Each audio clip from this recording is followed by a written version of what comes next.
저는 조계사 사회국장 해원선입니다. 오늘 모처럼 조계사 청년회와 원심회가 함께 목표를 가지게 되니 무척 반갑고 고마운 마음입니다. 저번 달에 장애인 수대 법회가 아마 제가 알기로는 13년 만에 있었던 것으로 알고 있습니다. 사실 우리 법당이 장애인 여러분들이, 도부님들이 들어오기가 참 특히 휠체어를 타신 분들은 어렵고 좀 그런 불편한 부분이 좀 있습니다. 그런 부분, 그럼에도 불구하고 13년 만에 수배식을 가지게 돼서 참 다행으로 생각하고 앞으로 좀 더 편리하고 쉽게 또 부처님 법에 접할 수 있었으면 하는 바람이 있고 또 노력하도록 힘써보겠습니다. 그리고 이 자리에 저를 또 특별히 초대해 주셔서 감사한 마음입니다.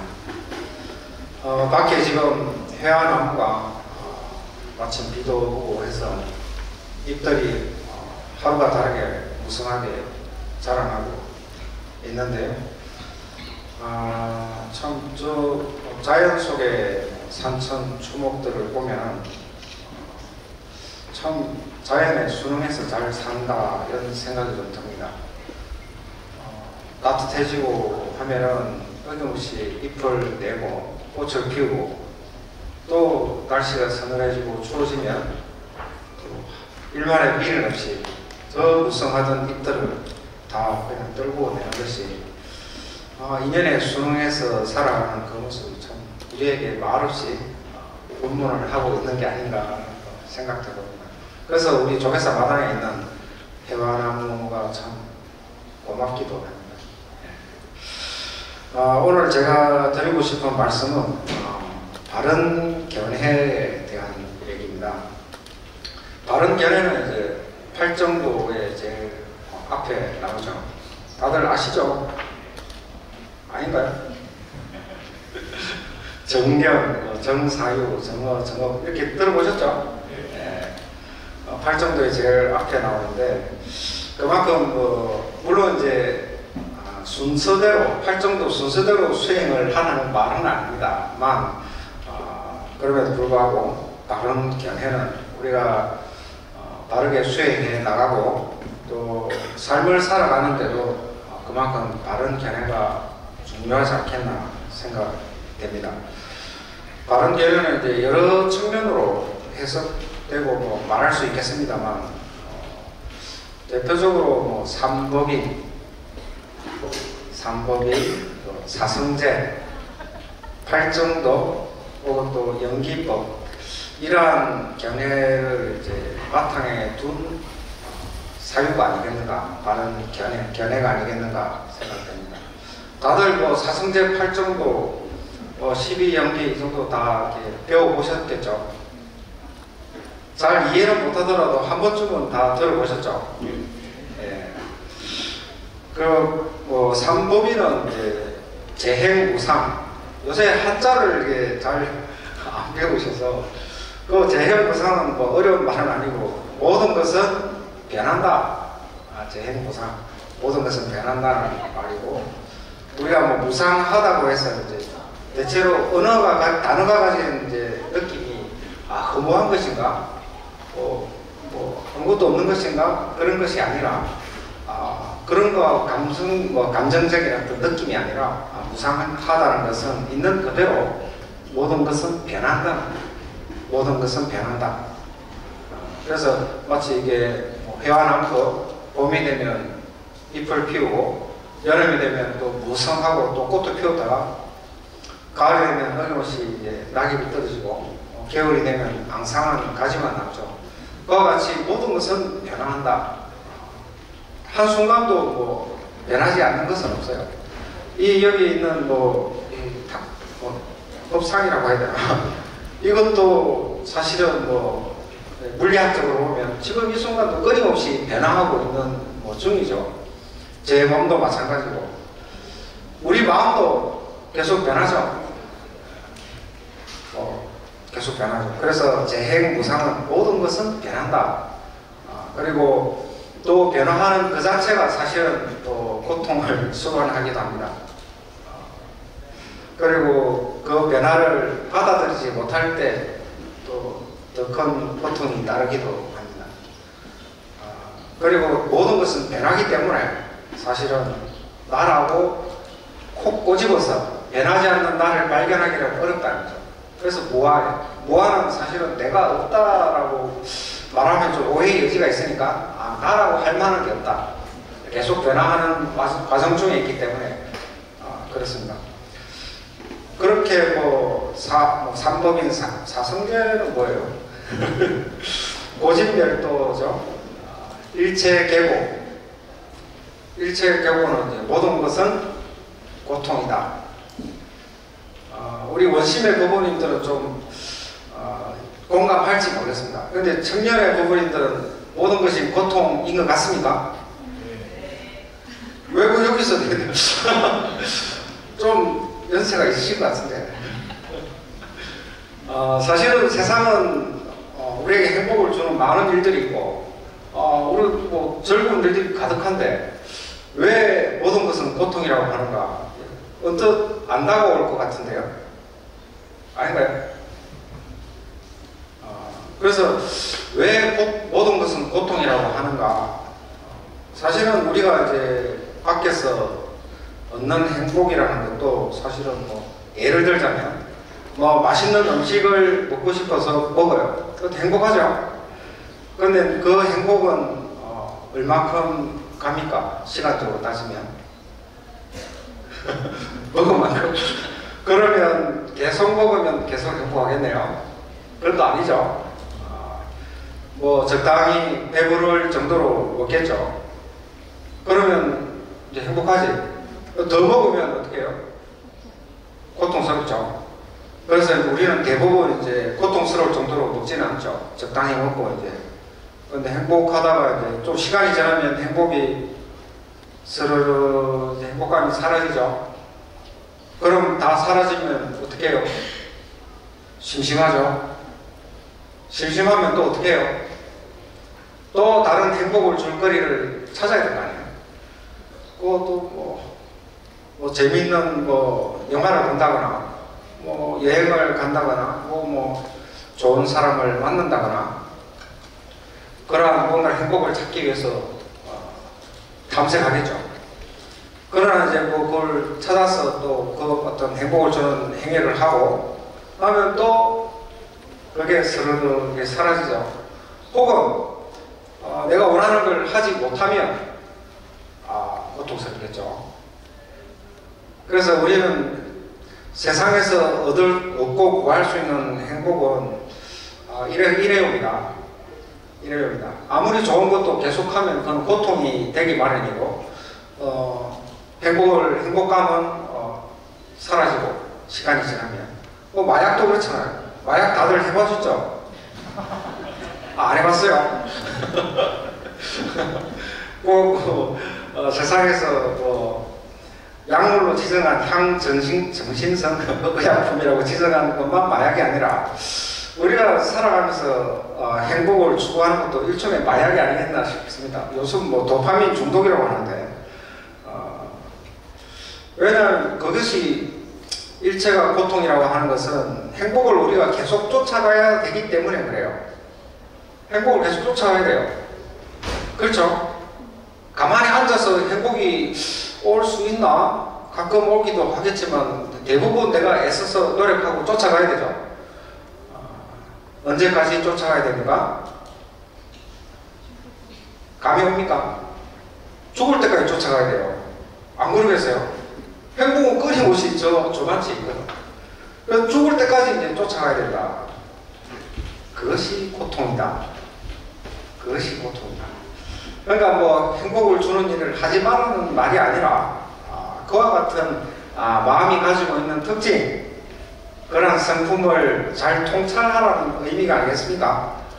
그래서 내가 세상에서 행복을 구하는 일이라도 이것은 잠시 잠깐 나에게 위로를 줄 뿐이다라는 것을 통찰하고 설사 그것을 내가 얻지 못하거나 이루지 못하더라도 좌절하지 마라. 뭐 거기서 고통에 빠지면 손해다. 라는 것이 이제 일체계고에 물론 좀 더 깊은 의미도 있겠습니다만은 우리는 세상을 살아가는 존재고 또 세상에서 많은 행복을 또 추구하고 살아가야겠죠. 그렇지만 우리가 가지고 있는 이 마음은 항상 일회용이라는 거죠. 그런 것을 잘 통찰하라는 의미가 있는가. 그리고 그 고통은 이제 집착으로부터 비롯된다. 집착. 우리가 집착하지 않으면 뭐 고통스럽게 잘 없어요. 해와나무도 나뭇잎을 자기 몸인데 잎도 자기 몸이잖아요. 떨어뜨리기 싫어서 계속 붙들고 있으면 어떻게 돼요? 겨울이 되면 동사하겠죠, 동사. 겨울 되면 가지도 않으려고 잎을 다 뜯어내고 수분도 뿌리 쪽으로 다 보내요. 그렇게 겨울을 나요. 그런데 그게 싫어서 계속 붙들고 있으면 얼어서 죽죠. 그래서 집착이라는 것이 그와 같이 우리 고통을 만들어낸다. 그런데 집착하면 안 됩니까? 물은 묻는다면 집착해도 됩니다. 해도 되는데 고통이 따른다는 것을 받아들여야겠죠. 그렇죠. 그리고 우리가 집착만 하는 상태만 있는 건 아니죠. 집착하다가 또 집착이 떨어져 나가면 멸한 상태가 있기 마련이에요. 고통이 멸한 상태. 경험해 보셨죠? 그것이 경험 안 해보셨어요? 집착을 안 해봤구나. 노인이네. 그렇죠. 집착을 멸한 상태. 또 그리고 그것을 담는 수액, 팔정도 그렇게 있죠. 그래서 바른 견해를 갖춘다는 것은 모두 이제 부처님의 말씀, 진리라는 것이 이제 부처님이 만들어낸 게 아니라 원래 그러한 법칙, 그것을 이제 진리라고 합니다. 원래라고 하면 좀 미안한데 앞에는 무상, 고, 무아 이 세 가지는 확실히 우리가 알고 있어야 되고 그리고 살아가면서 그것을 우리 삶이 어떻게 그런 그와 같은지를 잘 통찰해 가는 것이 또 수행이고 지혜롭게 사는 것이 아니겠는가 싶습니다. 그러나 이제 그런 견해도 중도의 바탕 위에 있어야 된다. 부처님은 법이라도 집착하지 말라고 했거든요. 법이라도 집착하지 마라. 우리가 모든 것이 무상하기 때문에 아무것도 하지 않는다면 문제겠죠. 모든 것이 무상하더라도 또 무상한 사이클이 있죠. 한 해는 봄, 여름, 가을, 겨울 이렇게 변해가고 하루하루 바뀌는 건 아니잖아요. 그렇게 변해가고 인생은 태어나서 성장해서 늙고 병들어서 죽어가는 그런 과정이 있게 마련이고 사이클이 다 있죠. 그래서 그와 같은 이제 인연이죠. 인연에 대해서 이해하고 중도적으로 부처님 법을 잘 이해하고 살아가면 그것이 적절한 것이 아니겠는가 싶습니다. 그런 거 보면 이 모든 자연은 중도적으로 잘 살고 있는 것 같아요. 그럼에도 이제 불구하고 이 세상에는 고통이 빈번하게 이렇게 일어나는 이 일은 집착하기 때문에 그렇다. 집착라고 생각합니다. 그렇습니까? 아닌가? 아까 집착을 해본 적이 없다니까 내가 할 말이 없네. 그리고 세상에 이제 많은 일어나는 다툼 또한 자기 견해를 집착하기 때문에 일어나는 거예요. 집착 안 하면 싸울 일이 뭐가 있겠어요? 네 말이 맞다 하고 들어버리면 싸울 일이 없겠죠. 네가 옳고 내가 옳다 이렇게 하니까 싸움이 일어나죠. 예를 하나 들자면 거울이 하나 있어요. 거울이 하나 있는데 이쪽에서 보면은 돌록한 거울이에요. 또 이쪽에서 보면 오목한 거울이에요. 이제 가운데서 보면은 이제 그 두 상황을 다 보고 있겠죠. 이쪽은 불구하고 이쪽은 오목하니까. 그리고 이제 이 사람들, 여기 있는 사람들은 그 거울이 볼록하다고 할 것이고, 여기 있는 분들은 오목하다고 할 것이고, 저는 둘 다 보고 이제 싸우고 있으니까 이 바보 같은 것들이 그것도 모르고 이제 그런다고. 도대체 뭐가 정답입니까? 뭐가 이 둘 다 바보 같다고 하는 사람이 정답입니까? 그와 같이 이제 각자가 서 있는 자리에서 보는 것이 정답이기도 하고 아니기도 하지만 그것이 사실이긴 하죠. 그와 같이 이제 어느 것이 100% 옳고 100번 뭐 잘못됐다 할 수 없는 것이 세상 일이기도 합니다. 각자 서 있는 자리에서 자기가 보이는 대로 볼 뿐인 것이죠. 우리는 이제 인연에 의해서 삶을 살아가는데요. 우리가 이렇게 대한민국에서 태어난 것도 인연이고, 또 저 척박한 아프리카 대륙에서 태어나는 것도 인연이죠.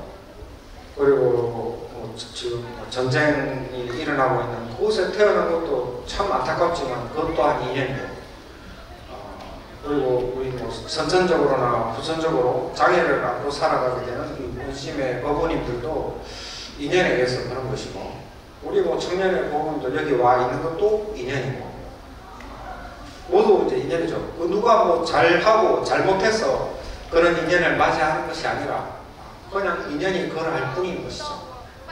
그래서 잘잘못을 따지고 뭐 그런 것보다 서로 존중하는 것이 옳지 않겠나.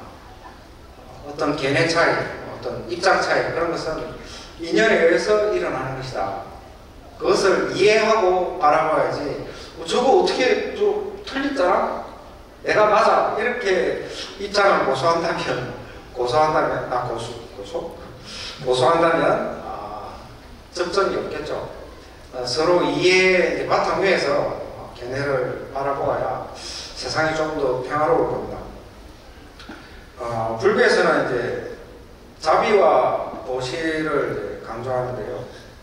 그리고 또 연민과 자애를 중요하게 여깁니다. 그러나 이제 그 도시, 뭐 연민, 뭐 이런 것들도 동체 대비는 무슨 말인지 아시죠? 동체 대비. 같을 동자의 몸체자, 한 몸이다. 너와 내가 한 몸이다. 그러한 한 몸이면 자연히 자비심이 나오겠죠.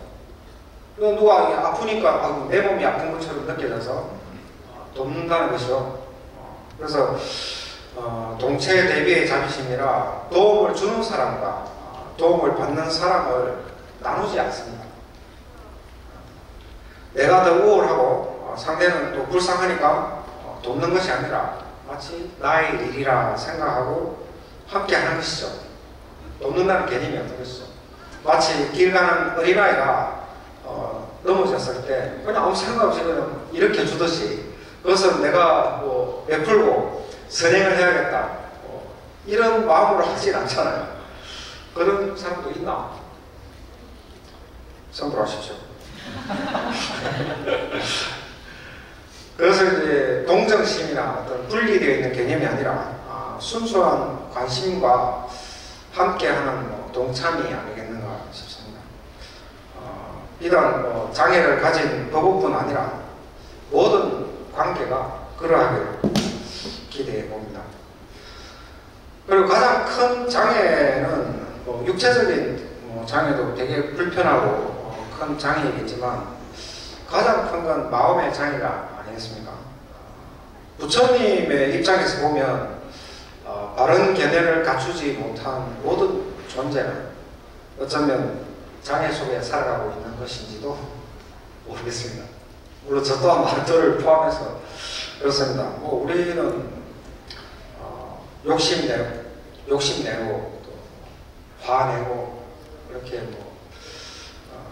답답하게 살아가는 존재니까 모든 장애를 가지고 있죠. 실제로 우리는 살아가면서 많은 장애를 마주하며 살아가죠. 그렇죠? 모든 일이 술술 풀립니까? 술을 부르죠. 특히 뭐 우리 원심의 법원님들은 많은 또 차별과 또 편견 속에 더 큰 또 장애와 상처를 겪고 왔지 않겠나 싶습니다. 하지만 또 다행히 또 부처님 법을 만났으니까 그러한 상처들을 용기 내어서 잘 치유해 가시면 좋겠다 생각을 해봅니다. 우리 청년의 뭐 법원님들도 또 뭐 원시의 법원도 마찬가지고 이 세상이 참 복잡하고 뭐 다변하는데 이 세상에서 중심 잡고 살아가기가 녹록치 않을 것입니다. 여러분들은 뭐 어떻게 마음의 중심을 잡고 살아갑니까?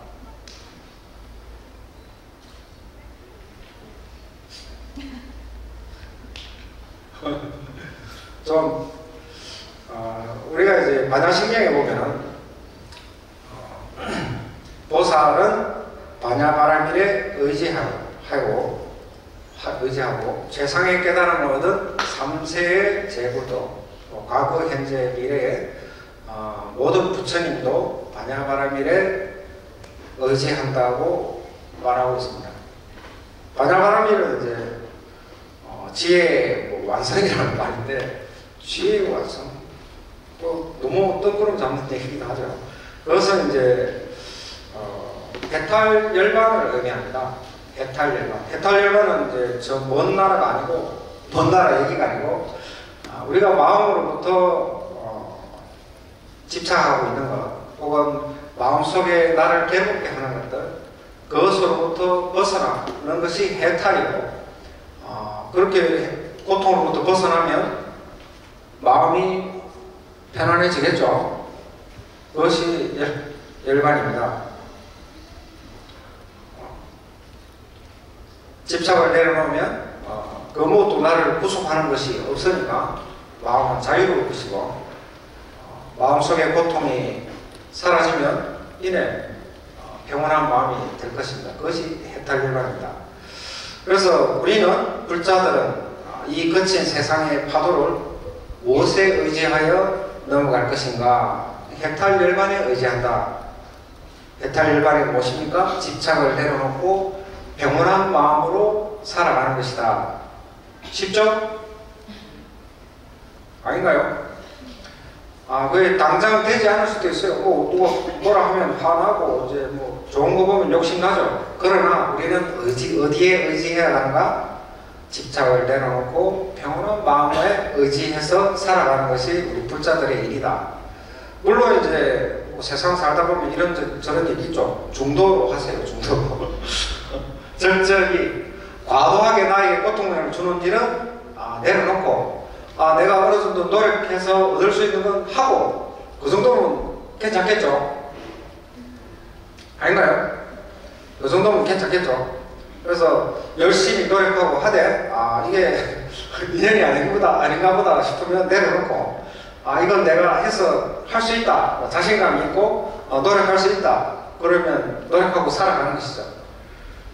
그것이 우리가 뭐 중도적으로 해탈열반 속에서 살아가는 법이 아니겠는가 싶습니다. 이제 자유롭고 평온한 마음으로 살아가면 아마 어떠한 가능성도 혹은 용기도 저절로 일어나지 않겠는가 싶습니다. 저 해안나무도 저 텅 빈 허공 중에 어디로든 가지를 뻗을 수 있고 잎을 낼 수 있죠. 그처럼 비워지면 우리는 무엇이든지 할 수 있는 용기와 지혜가 생기지 않겠는가 생각됩니다. 바른 견해는 또한 이제 견해를 집착하지 않는 것. 이것이 옳은 것이라고 해서 집착하는 것도 바른 견해가 아닙니다. 설사 그것이 옳다고 하는 것이라도 그것을 법집이라고 하죠. 법에 대해서 집착하는 것. 그것조차도 고통을 야기하고 분쟁을 야기한다. 그러면 그것도 올바른 것이 아니다. 오늘 이렇게 원심의 법원님들과 또 청년의 법원님들이 같이 한자리에 있는 것도 참 큰 인연입니다. 서로를 바라보면서 박수 한번 쳐줄까요?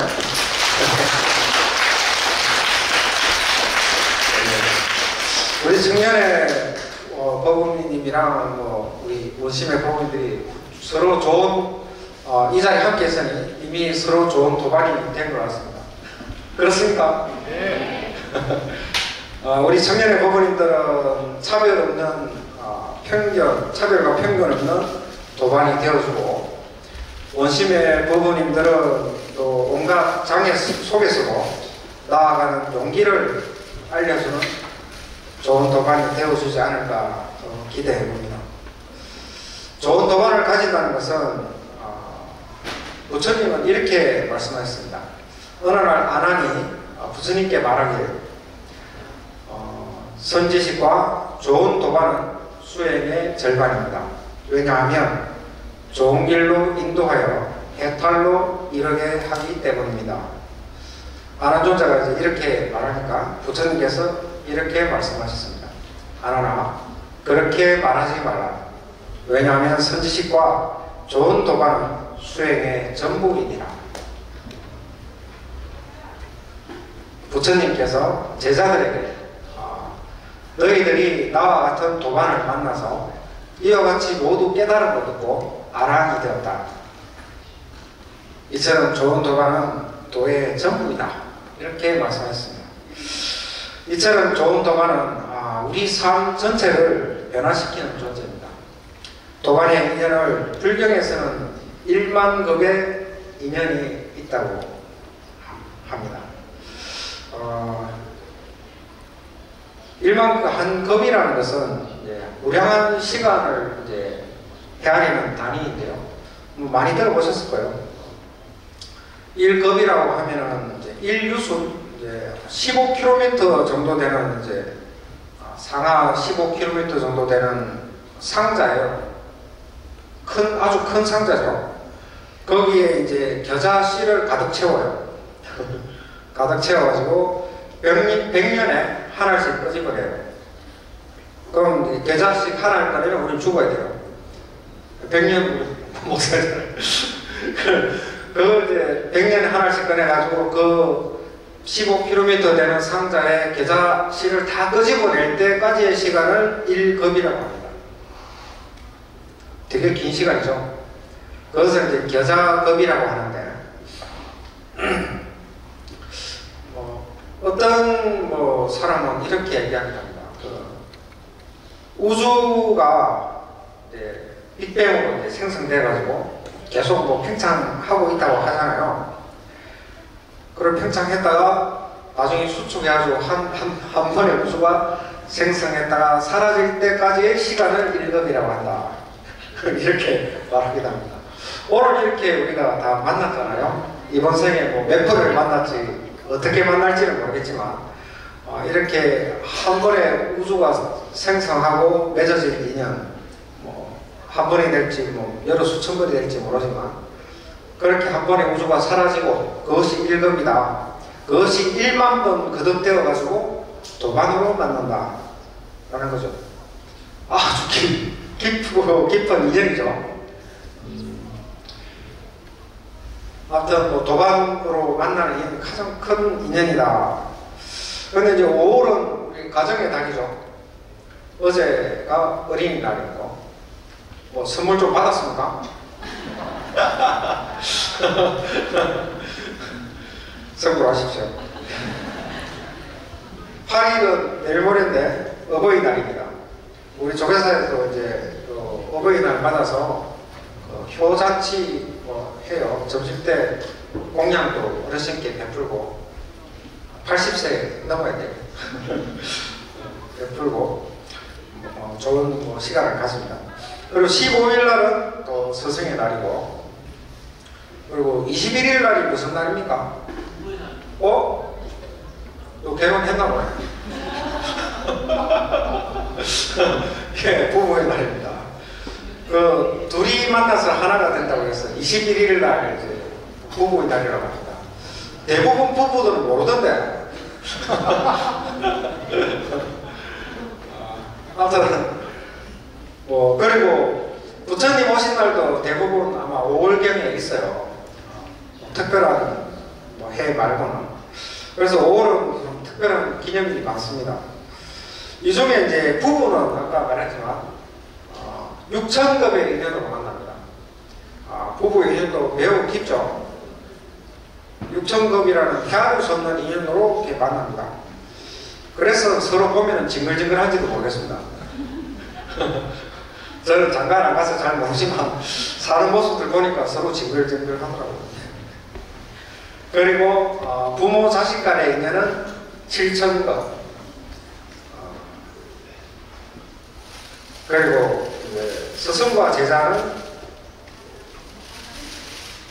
형제 자매가 8,000급이고 스승과 제자가 9,000급입니다. 이런 게 무수한 인연으로 서로 만나시기 때문에 복잡한 서로 사랑과 정오가 있지 않겠는가 생각합니다. 경전에는 뭐 가족을 빚 갚으러 만난다고 합니다. 지은 빚을 갚고 혹은 내가 받을 것도 받고 그러려고 만난다는데 이건 너무 계산적인 것 같아요. 그 아마 너무 가족 간에 집착, 과도하게 집착하지 말라는 또 경계의 의미가 아니겠는가 생각해 봅니다. 깊은 인연에 의해서 가족이 서로에게 가지는 감정은 매우 복잡하죠. 오랜 시간 함께 살아오면서 서로에게 많은 감정을 주고받고 또 서로 상처도 주고 또 아픔도 주고 그러죠. 또 기쁨도 주기도 하죠. 때로는 이제 가족 간에 감정의 골이 생겨가지고 영영 보지 않든 만나지 않는 가족도 있기도 합니다. 우리가 불교에서 이제 입문하면 수교의식을 하잖아요. 그때 수교의식을 할 때 제업을 참여하는 참여 진언도 하고 연비도 하는데 제의식과 제를 습관으로부터 벗어나는 좋은 의식이기는 한데요. 사실 가장 좋은 참여는 그 참여의 대상에게 직접 참여하는 것이 가장 좋은 참여입니다. 그래서 우리가 가족과 함께 살아가면서 서로 잘못한 일도 있고 또 서로에게 또 원망하는 일도 있을 수 있고 그런 것이 있다면 그 당사자에게 직접 가족끼리 참여하고 용서하는 것이 그 가족의 업장을 소멸하는 좋은 방법입니다. 그래서 우리 불자님들은 가정의 업을 소멸하는 그런 정화하는 그런 역할들을 마치 연꽃처럼 연꽃이 이제 연못을 정화하잖아요. 정화하지만 그 연못에 물들지 않고 더러운 진흙에 물들지 않고 연못을 정화하고 향기를 내뿜죠. 그 연꽃처럼 우리 불자들은 한 곳곳마다 만나는 인연마다 그 사람의 괴로운 마음을 보듬어주고 또 내가 잘못한 것이 있다면 흔쾌히 또 참회하고 또 내가 용서해야 될 것이 있다면 또한 용서하고 그렇게 살아가는 것이 이 세상의 업장을 소멸해가는 아주 중요한 보살의 행위 아니겠는가 싶습니다. 우리가 이제 물론 이제 그런 참회하고 용서하려면 용기가 필요해요. 우리가 있는 여기도 이제 대웅전이라고 하죠. 대웅전. 큰 영웅의 전당이라고 할 수 있는데요. 무엇이 큰 영웅입니까? 여기 우리 부처님이 모셔져 있으니까 부처님이 큰 영웅이죠. 부처님은 이제 스스로의 업을 극복하고 깨달음에 이르렀기 때문에 우리가 남들과 싸워서 이겨서 영웅이 아니라 자기 자신을 극복해내는 것, 그것을 진정한 영웅이라고 부르는 것이죠. 그래서 우리도 이제 누군가에게 참여하고 용서하려면 그처럼 용기가 필요합니다.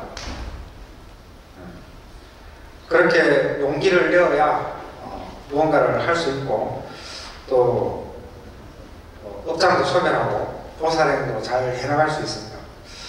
업장을 소멸하면 우리 마음도 점차 가벼워지고 밝아지고 자유롭게 살아갈 수 있지 않겠는가 싶습니다. 물론 타인의 뭐 가족뿐만 아니라 타인에 대한 참여와 용서도 이제 마찬가지고요. 예를 뭐 한번 들어보면 제가 송강사에서 원주 소임을 볼 때인데요. 한 날은 그 창원에서 한 보살님이 오실 때 초췌한 얼굴로 와가지고 이제 고민을 상담하는데 자기 모친이 이제 연로하신 모친이 이제 할머니죠. 모친이 이제 새벽에 기도하러 절에 가다가 후진하는 버스에 치여가지고 돌아가셨어요. 그래가지고 이제 초상 치르고 이제 49세 지냈는데 그 버스는 이제 뺑소니로 이제 소송을 해가지고 재판을 하는데 그 버스 기사는 난 몰랐다. 그게 진실인지 아무도 몰라요. CCTV도 없었고 그러니까 그 오르막길이었던 것 같아요.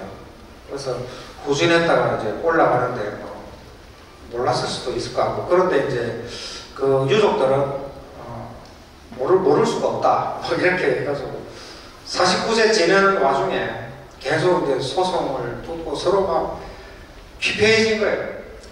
피폐해지고 막 억울하고 원망스럽고 막 그런데 어떻게 할 수가 없어. 뭐 괴롭기 할 날이 없어서 와서 이제 어떻게 해야 되냐고 묻더라고요. 그래서 제가 이제 당사자도 아니고 가족도 아니고 스님이라도 제가 드릴 수 있는 말씀은 없는 것 같습니다. 단지 새벽에 이제 어머니께서 예불을 하고 부처님 보러 가다가 다치셨으니 부처님이라면 이렇게 말씀하셨을 것 같습니다. 그 버스 기사를 용서해라. 용서하고 남은 49제를 정성스럽게 모셔라. 그렇게 어머니를 보내드려라. 아마 부처님이라면 이렇게 말씀하셨을 것 같습니다. 하니까 일단 알겠다고 하고 가셨어요. 그래서 한 달 후에 이제 왔어요. 왔는데 부부가 같이 왔어요.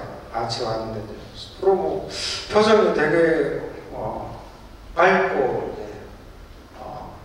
맑게 오셨어요. 와서 아이고 스님께서 시키는 대로 했더니 이제 속이 편하고 그렇습니다. 그 버스 기사도 뭐 인정을 하든 안 하든 용서했고 소송도 다 이렇게 취하하고 어머니도 속 편한 마음으로 이미 돌아가셨으니 뭐 다시 소송을 해서 뭐 따진다고 살아 돌아올 것도 아니고 그리고 재판으로 어떻게 밝힐 수 있는 부분도 아니고 그래서 모든 소송을 또 취하하고 홀가분한 마음으로 다 마쳤습니다.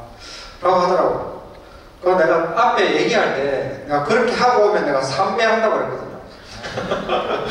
그럼 내가 그 얘기 듣고 아이고 부처님 하고 이제 삼배하려니까 이제 도망가 버렸어요. 이처럼 용서라는 것은 상대를 위한 것뿐만 아니라 서로에게 악연의 고립을 풀어내는 것이기도 합니다. 물론 뭐 세상에 이제 잘잘못을 따질 일도 있고 뭐 재판할 일도 있고 하겠지만 때로는 용서가 모든 문제를 해결하기도 합니다.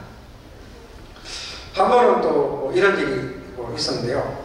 이거는 뭐 저의 얘기인데 제가 이제 삼위계를 받고 암자에서 이제 기도할 때인데요.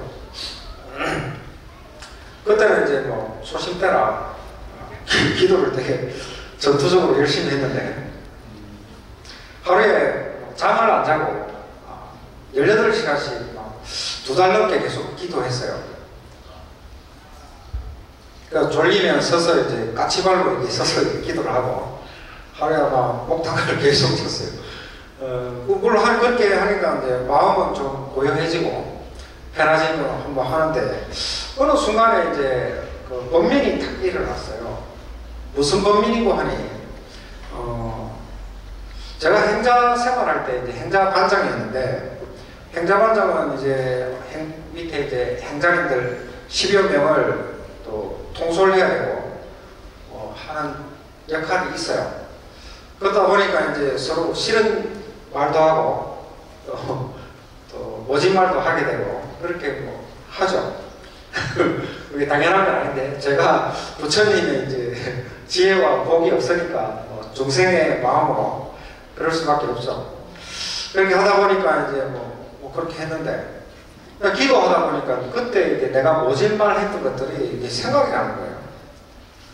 그런 생각이 나면서 계속 그게 미안하고 막 부끄러운 마음도 들고 막 되게 기도는 열심히 하는데 이게 잊혀지지 않는 거예요. 떨쳐지지 않는 거예요. 그래서 맨날 며칠 계속 기도하다가 이게 안 되겠다 생각이 들어가지고 목탁을 이렇게 내려놓고 그것을 찾아갔어요. 버스를 한 2시간 타고 가가지고 그것을 찾아가니까 이제 그것을 어떻게 왔냐고 당황해가지고 이제 제가 기도하다 보니까 제가 행자 생활할 때 스님한테 모질게 말한 것들이 계속 이제 떠올라가지고 어떻게 참여를 왔습니다. 참여합니다. 하고 이제 절을 하니까 그 선생님도 이제 뭘 그런 걸로 그러냐고 소위 보다 보면 충분히 그럴 수도 있는 것이지 하고 또 참여를 받아주셨어요. 그렇게 이제 홀가분하게 다시 돌아와가지고 기도를 계속 하게 되었는데요. 이처럼 이제 참회와 용서는 업장을 소멸하는 매우 좋은 방편입니다. 직접적이기도 하고 가장 쉽기도 하고 우리가 참회나 용서를 하기 싫어가지고 뺑뺑뺑뺑 매일 덧들고만 있는지도 몰라요. 인생은. 그래서 참회와 용서는 뭐 법당에 와서만 하는 것이 아니라 어떤 대상이라도 그 누구라도 쉽게 해가다 보면 마음이 훨씬 더 가볍게 살아갈 수 있지 않겠나 생각합니다. 제가 강원 학인이었던 시절에 백양사 전남 장성에 백양사가 있어요. 거기 350년 된 매화가 있어요. 그 매화 이름이 이제 고불매인데요. 고불매. 고불은 이제 조주스님 호기도 하고 또 과거 칠불의 고불이기도 하고 옛 부처님 이런 뜻입니다. 왜냐하면 이게 350년이 돼가지고 그리고 또 백양사는 고불 총림이기도 하고 여러 가지 의미가 있습니다.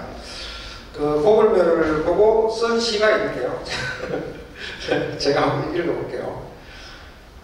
300년 피어올린 그 향기 겸손도 하시어 새 것이요 지쳐 실만도 할 것이나 부끄럼만 망울망울 고불 찾던 저 나그네 불매 아래 붙여 떨구네.